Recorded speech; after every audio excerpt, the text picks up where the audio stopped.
Imagina despertar una mañana y descubrir que todo el Imperio Romano murmura tu nombre con miedo. No eres un senador, ni un general, ni mucho menos un emperador. Eres un esclavo, un hombre tan peligroso que Roma terminará movilizando a sus mejores ejércitos, arrasando regiones enteras y crucificando a miles solo para borrar tu recuerdo. Esta no es la versión elegante de Hollywood. Esta es la historia brutal, descarnada y sangrienta de Espartaco, el gladiador que casi quebró al imperio más poderoso del mundo antiguo, y la devastadora represión que Roma desató para destruirlo para siempre. Nadie nace rebelde, nadie nace legendario. Espartaco comenzó su vida muy lejos de los grandes foros romanos, en una región áspera, montañosa y orgullosa llamada Tracia. Allí, los niños crecían con el ruido del viento golpeando los bosques, viendo a las tribus pelear entre sí o contra los invasores extranjeros. Para un joven tracio, la vida era dura, pero era libre. Y esa palabra libertad marcaría cada una de sus decisiones futuras, incluso cuando la vida intentó arrancársela a golpes. Las fuentes romanas son vagas, muchas veces contradictorias, y casi siempre cargadas de desprecio por los pueblos que consideraban bárbaros. Pero aún así, dejan entrever algo. Espartaco no era un campesino cualquiera. Probablemente pertenecía a una familia guerrera, acostumbrada a entrenar con armas desde la adolescencia. En Tracia, la guerra no era solo un deber, era un punto de orgullo, un marcador de identidad. Para un joven como él, luchar era tan natural como respirar, y fue precisamente esa habilidad lo que llamó la atención de Roma. El imperio, siempre hambriento de soldados, reclutaba o directamente forzaba a los jóvenes tracios a unirse a sus auxiliares militares. Espartaco terminó formando parte de este engranaje gigante, y aunque sirvió como soldado romano, nunca fue realmente uno de ellos. Era útil, sí, fuerte, disciplinado, valiente, pero siempre extranco, siempre otro, un instrumento más en las manos de un imperio que veía a los hombres como piezas reemplazables. Las razones exactas por las que Espartaco abandonó el ejército o fue acusado de hacerlo siguen siendo un misterio. Algunos dicen que desertó, otros que se negó a seguir órdenes injustas. Roma, por supuesto, tenía una solución clara para cualquier sospecha de desobediencia entre los no ciudadanos: esclavitud. Así, el joven guerrero que había nacido libre en las montañas de Tracia terminó encadenado, vendido y marcado para un destino aún peor: la arena gladiatoria. Y Roma todavía no imaginaba que había puesto grilletes al hombre que un día la haría temblar. Cuando Espartaco fue capturado, no cayó en manos de simples soldados, cayó en manos de un sistema perfectamente diseñado para convertir a los hombres en mercancía. Roma no solo conquistaba territorios, también conquistaba cuerpos, y cada uno tenía un precio. El viaje desde su captura hasta el mercado de esclavos fue un descenso lento y calculado hacia la deshumanización. Primero, la cadena en el cuello, luego, el transporte con otros prisioneros, todos atados unos a otros como ganado. Después, el olor sofocante del sudor y el miedo mezclándose con el polvo del camino. Y finalmente, el espectáculo más cruel: la subasta. Los romanos veían en Espartaco algo especial. Era musculoso, resistente, un guerrero entrenado. No era un esclavo para labores domésticas. No era un esclavo para limpiar establos. Era un esclavo con potencial de entretenimiento. Un tipo de entretenimiento que exigía sangre. Los gladiadores no se compraban. Se invertía en ellos. Eran propiedad de un lanista, un empresario del espectáculo que buscaba carne fuerte y rentable.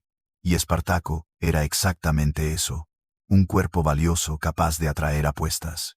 Su destino quedó sellado en el momento en que un lanista lo señaló, con la misma indiferencia con la que uno elige un caballo fuerte pero salvaje. El viaje hacia la escuela de gladiadores en Capua no era diferente del anterior. Vigilancia constante, golpes ante cualquier resistencia, órdenes cortas y secas como latigazos. No había nombres, solo números, etiquetas, funciones. Era un sistema pensado para quebrar no solo huesos, sino voluntades. Y sin embargo, algo dentro de Espartaco permanecía intacto. Una chispa que ni el hambre, ni las cadenas, ni la humillación habían logrado apagar. La idea, profundamente incrustada en su memoria tracia, de que nadie tiene derecho a poseer a otro. Mientras tanto, Roma creía que estaba moldeando a un gladiador más. No sabía que estaba alimentando al hombre que, algún día, incendiaría ese mundo desde adentro. Capua no era solo una escuela de gladiadores. Era una fábrica de muerte, un lugar donde los cuerpos eran moldeados, tallados y a menudo destruidos para satisfacer el apetito de un pueblo que encontraba placer en ver morir a otros. Cuando Espartaco cruzó sus puertas por primera vez, sintió lo que todos los recién llegados sentían: un silencio espeso, casi ritual, impregnado de dolor antiguo. Los instructores gladiatorios, muchos de ellos antiguos combatientes mutilados o endurecidos por décadas de violencia, evaluaron a Espartaco con un vistazo. Veían en él algo familiar: el brillo del soldado, la postura del guerrero, la rabia contenida de quien ha sido despojado de todo. Ese tipo de hombre era valioso y peligroso. Lo suficiente para vigilarlo, pero no tanto como para ejecutarlo. Los días en Capua tenían una estructura cruelmente metódica. Al amanecer, el entrenamiento comenzaba con carreras interminables, golpes de bastón para marcar el ritmo y ejercicios diseñados no para fortalecer, sino para quebrar. Después, venía la práctica con armas: espadas de madera lo bastante pesadas como para fracturar dedos, redes y tridentes que simulaban los estilos más mortales, escudos que se convertían en extensiones del cuerpo. Todo calibrado para un solo objetivo: convertir a un hombre en espectáculo. La comida era escasa, el descanso insuficiente, la disciplina absoluta. Los castigos iban desde el látigo hasta la muerte instantánea para los rebeldes. Un solo intento de escape podía costarle a un esclavo la vida, o algo peor, como ser obligado a combatir sin armadura frente a gladiadores experimentados. Y a pesar de esto, los gladiadores formaban lazos entre sí, solidaridad nacida del dolor compartido. Espartaco encontró compañeros que, como él, habían visto su mundo derrumbarse. Entre ellos surgió una especie de hermandad silenciosa, hombres que no tenían nada excepto su odio hacia el sistema que los trituraba día tras día. Pero lo que más ardía en Espartaco no era el dolor físico, era la certeza de que la vida que le habían arrebatado no podía recuperarse a menos que la tomara por la fuerza. Y en Capua, esa chispa comenzó a convertirse en fuego. Para los romanos, el espectáculo del anfiteatro era casi una religión. Para los gladiadores, era una sentencia de muerte aplazada. Y en Capua, Espartaco descubrió un mundo aún más brutal que las batallas de su juventud. Un sistema impecablemente diseñado para entrenar, exhibir y finalmente destruir a los hombres. Cada amanecer comenzaba igual: el golpe metálico de una campana y el sonido de cadenas arrastrándose por el suelo. Los esclavos salían tambaleándose, algunos todavía sangrando por heridas del día anterior. El cuerpo no tenía tiempo de recuperarse. Esa era exactamente la intención: mantenerlos siempre un poco rotos, un poco débiles, un poco asustados. El doctore, el maestro gladiador, caminaba entre ellos con la frialdad de un carnicero examinando carne fresca. Sabía que no todos llegarían a pelear. Sabía que muchos morirían en el entrenamiento. Y sabía, sobre todo, que ningún gladiador debía olvidar jamás que pertenecía a Roma. Espartaco observaba, aprendía, se adaptaba. Lo primero que comprendió fue que sobrevivir no dependía únicamente de ser fuerte. Había gladiadores enormes que caían en cuestión de minutos porque no sabían pensar mientras luchaban. Había hombres veloces que morían por un error mínimo, una distracción, un gesto impulsivo. En la arena, la emoción era letal. El segundo descubrimiento de Espartaco fue aún más inquietante. Algunos gladiadores querían luchar, no por gusto, sino porque la arena ofrecía algo que la vida de esclavo no daba: fama, mujeres, privilegios, e incluso la posibilidad, aunque pequeña, de obtener libertad. Pero esa libertad era un mito cruel. Por cada gladiador liberado, cientos morían sin siquiera ser recordados. Espartaco no quería gloria, no quería aplausos, no quería convertirse en un asesino para entretener a ciudadanos perezosos. Su mente estaba en otra parte: la salida, la oportunidad, el momento exacto en que podría romper el ciclo. Y mientras el entrenamiento lo endurecía, Espartaco empezaba a buscar aliados y a estudiar debilidades, no de los gladiadores, sino de sus captores. Porque en Capua, la violencia no era solo física, era también una oportunidad.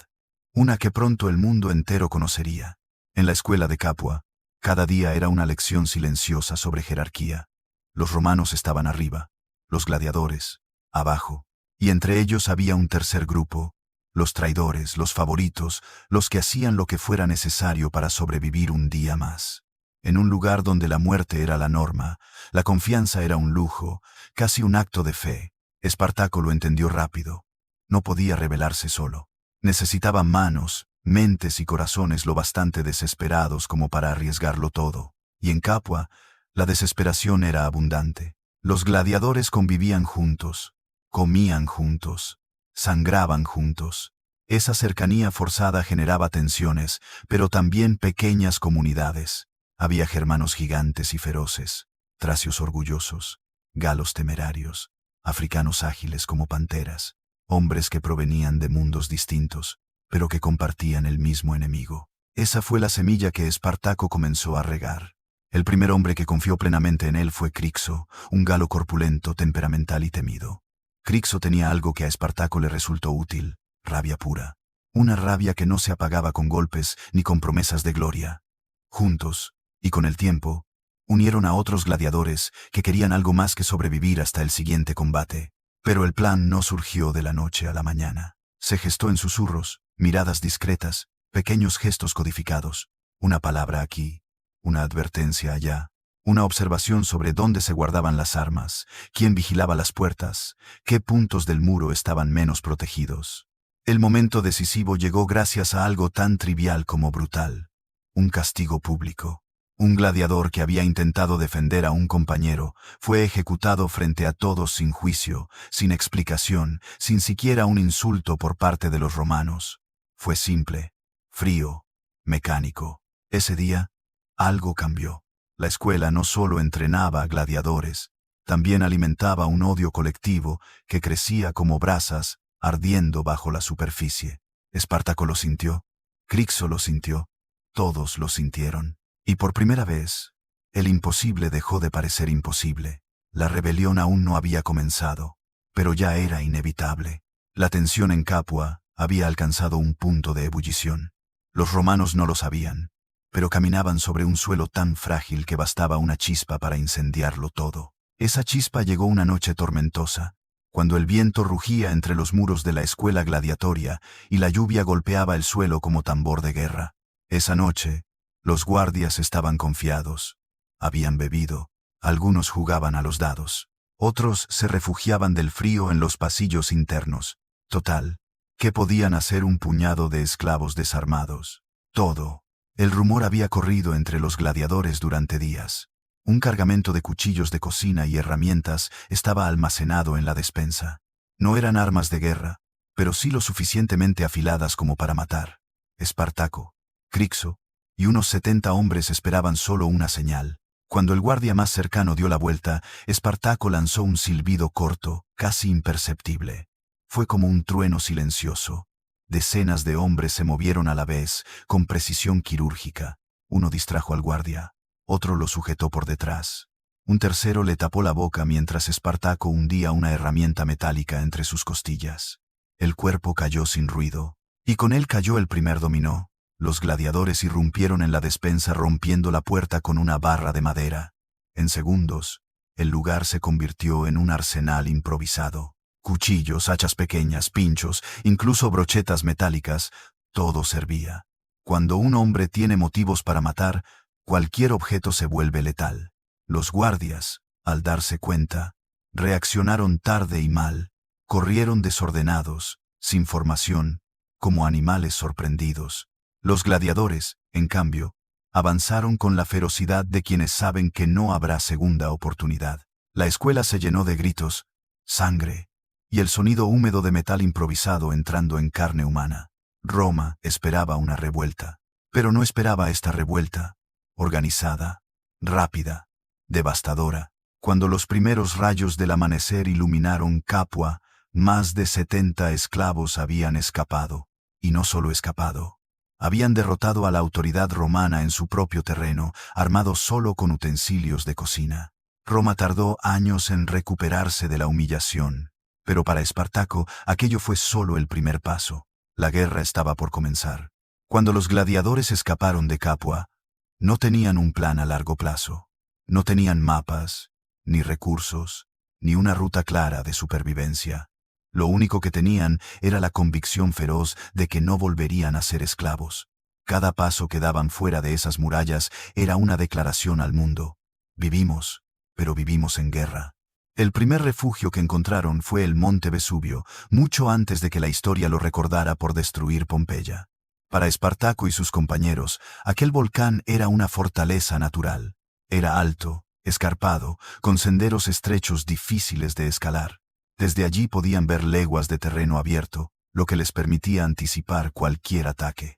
La montaña les dio algo que hacía tiempo no tenían: tiempo para pensar.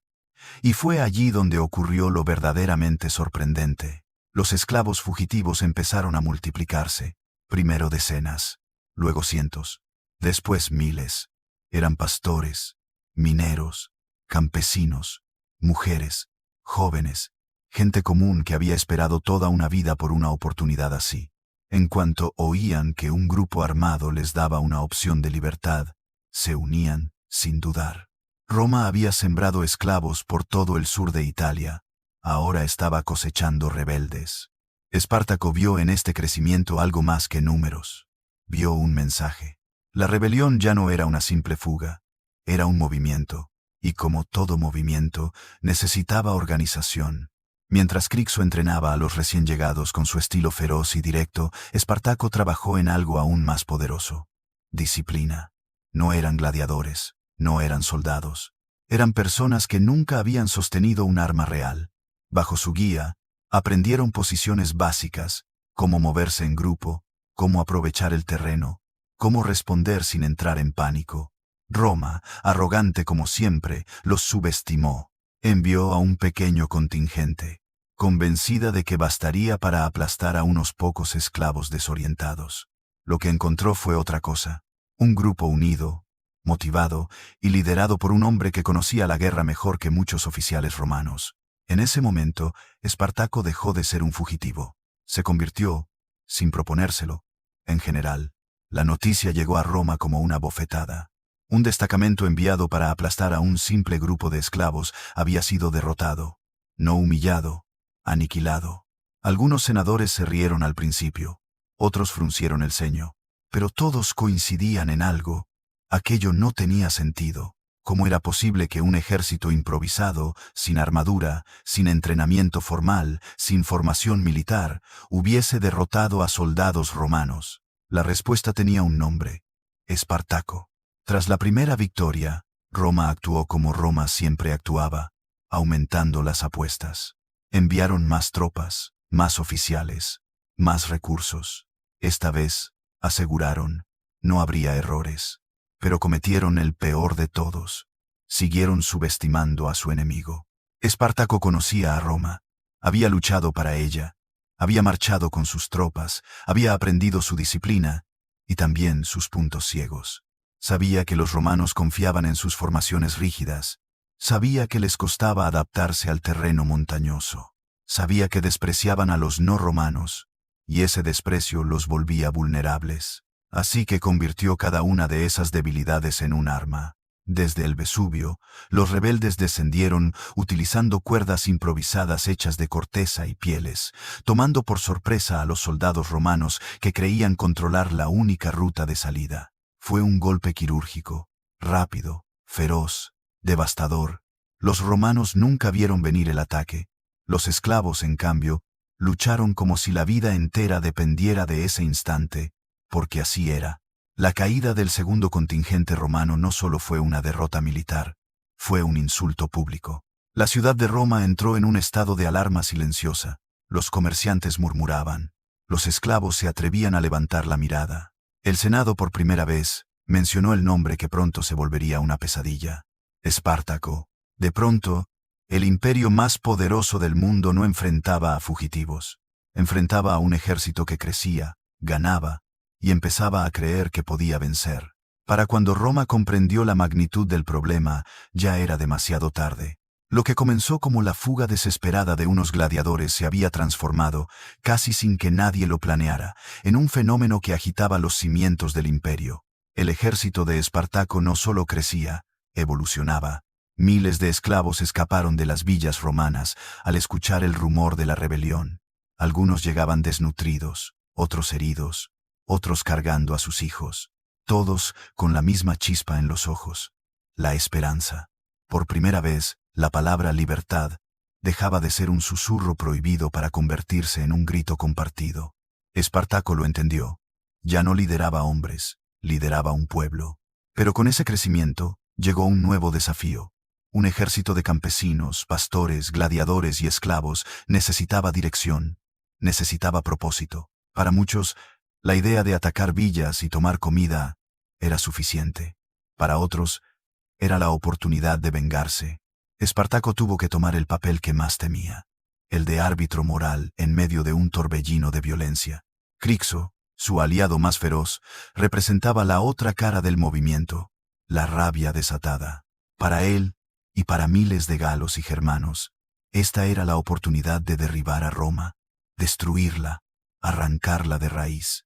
Espartaco, en cambio, soñaba con algo diferente: llegar al norte, atravesar los Alpes y permitir que cada quien regresara a su hogar.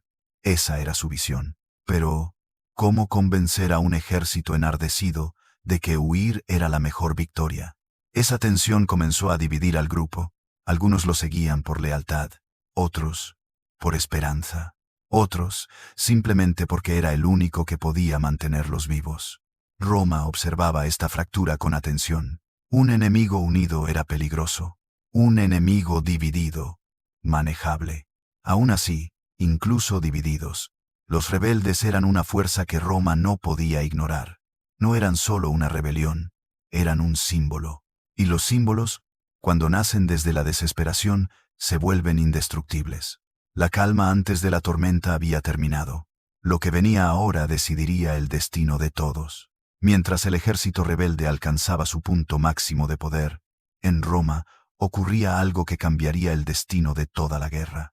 Los senadores, humillados por derrota tras derrota, llegaron a una conclusión. Este no era un problema militar común, sino una amenaza existencial. No podían confiar en comandantes mediocres ni en legionarios improvisados. Necesitaban a alguien despiadado, metódico y, sobre todo, dispuesto a hacer lo que ningún otro romano haría. Ese hombre fue Marco Licinio Craso. Craso no era un héroe, no era un general brillante, pero era la persona más peligrosa que podía aparecer en ese momento. El hombre más rico de Roma, con un hambre insaciable de poder y una reputación construida sobre cadáveres. Cuando el Senado le ofreció el mando supremo contra Espartaco, Craso aceptó sin dudar, no por deber, sino por ambición. Sabía que derrotar al rebelde lo convertiría en el salvador del imperio. Su nombre quedaría grabado al lado de los grandes, y estaba dispuesto a pagar cualquier precio para lograrlo. Lo primero que hizo fue algo que pocos romanos se habrían atrevido a ordenar: restaurar la disciplina a través del terror. Una de sus legiones había retrocedido ante los rebeldes en un enfrentamiento previo. Para Craso, eso era peor que la derrota. Era una humillación. Su respuesta fue el castigo más brutal del código militar romano: la decimatio. Reunió a toda la legión, la culpó públicamente de cobardía y seleccionó al azar a 1 de cada 10 soldados para ser ejecutado por sus propios compañeros. No importaba si eran culpables o inocentes. Lo importante era el mensaje. Quien temiera a Espartaco más que a Craso, moriría. El silencio que siguió fue aterrador. Roma tenía nuevo líder, y no era un comandante, era un verdugo en toga. Mientras tanto, Espartaco notó algo en el aire: un cambio, una presión que no había sentido antes. Craso había entrado en el tablero, y el juego ya no era solo guerra, era exterminio. Con la disciplina restaurada a base de muerte, Craso transformó sus legiones en una máquina implacable. Ya no eran soldados temblorosos luchando contra un enemigo desconocido. Ahora eran hombres aterrados, pero aterrados de él. Y ese miedo los hacía más peligrosos que cualquier entrenamiento. Craso sabía una verdad elemental de la guerra: si no podía vencer a Espartaco en el campo abierto, entonces lo encerraría. Así, que comenzó la estrategia más ambiciosa y cruel de toda la campaña.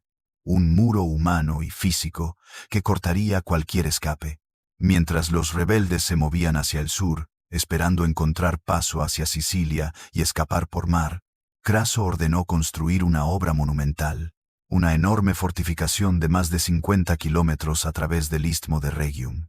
Zanjas profundas, empalizadas, torres, fosos, todo construido a una velocidad infernal, bajo la vigilancia de legionarios que sabían que un error podía llevarlos a la decimatio.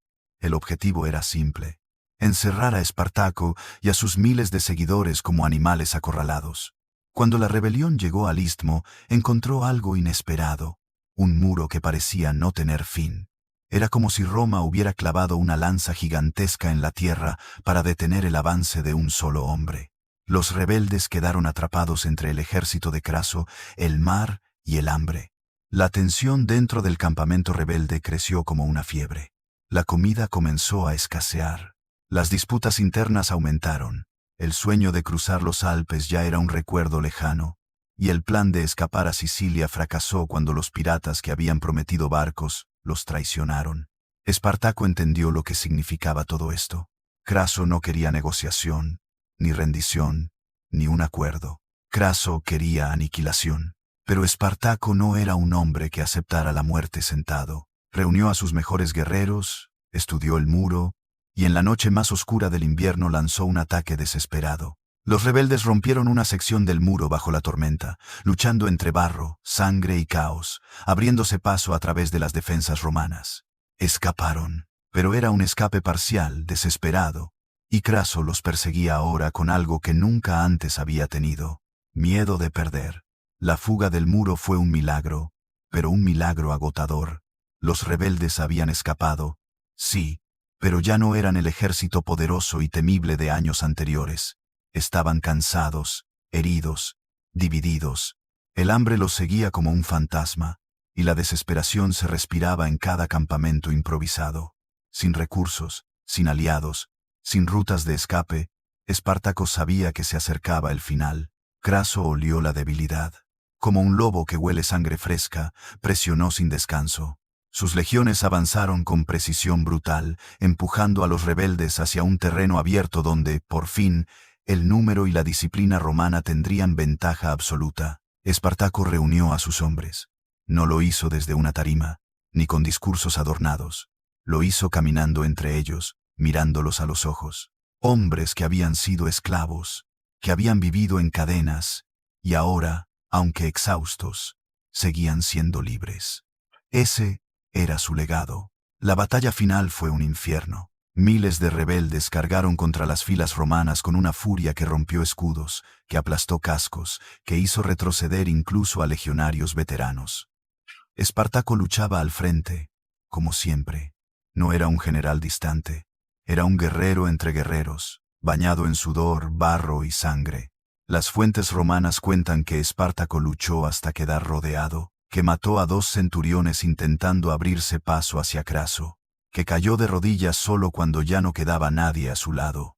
Lo que no cuentan, porque Roma odiaba admitirlo, es que su muerte no fue una derrota táctica, sino un acto de desafío final. Cuando el cuerpo de Espartaco desapareció entre los montones de muertos, los romanos entendieron que no podían exhibirlo, no podían crucificarlo, no podían usarlo como advertencia.